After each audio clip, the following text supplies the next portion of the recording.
Шашылыш билдирүү. 11 май күнү жаан-чачынга байланыштуу республиканын тоолуу жана тоо этектериндеги райондордо сел жүрүшү мүмкүн. Ал эми 10 майда катуу жааган жаандын кесепетинен Чүй областынын бир нече райондорунда сел жүрүп, учурда жергиликтүү тургундар тарабынан суунун агымын буруу иштери жүргүзүлүүдө. Ал эми бул учурда Талас облусунун Бакай Ата, Кара Буура, Талас райондорунда ылдамдыгы секундасына 25 метрге чейин жеткен шамал катталды.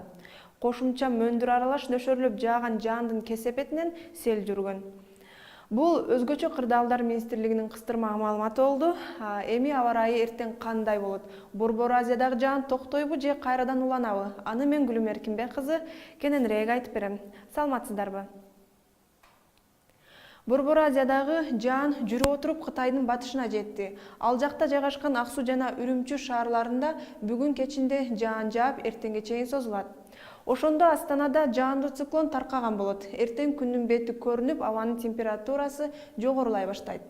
Алматыда болсо аба ырайы тез-тез өзгөрүп турат. Мисалы, эртең менен күн ачылып, күндүз жаан жааса, кечинде кайра эле жаан токтойт. Өзбекстанда бүгүн катуу жааган жаан эртең бир аз басаңдайт. Ал эми Фергана өрөөнүндө жаан нөшөрлөп жаайт, Ташкентте да аба ырайы туруксуз болуп, жаан кез-кези менен жаап турат. Нукуста болсо күн ачык. Ал эми башка өлкөлөргө салыштырмалуу Түркмөнстанда абанын температурасы жогору болмокчу. Дашогузда +27 градусту түзсө, Ашхабад шаарында жаан жааса да термометр көрсөткүчү +28 градусту көрсөтөт.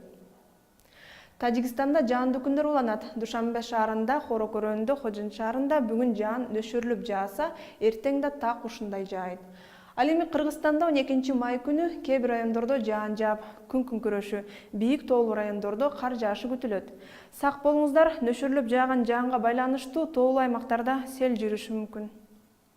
Сиздер эртеңки күндүн аба ырайы менен тааныштыңыздар. Кайрадан көрүшкөнчө аманчылыкта болуңуздар.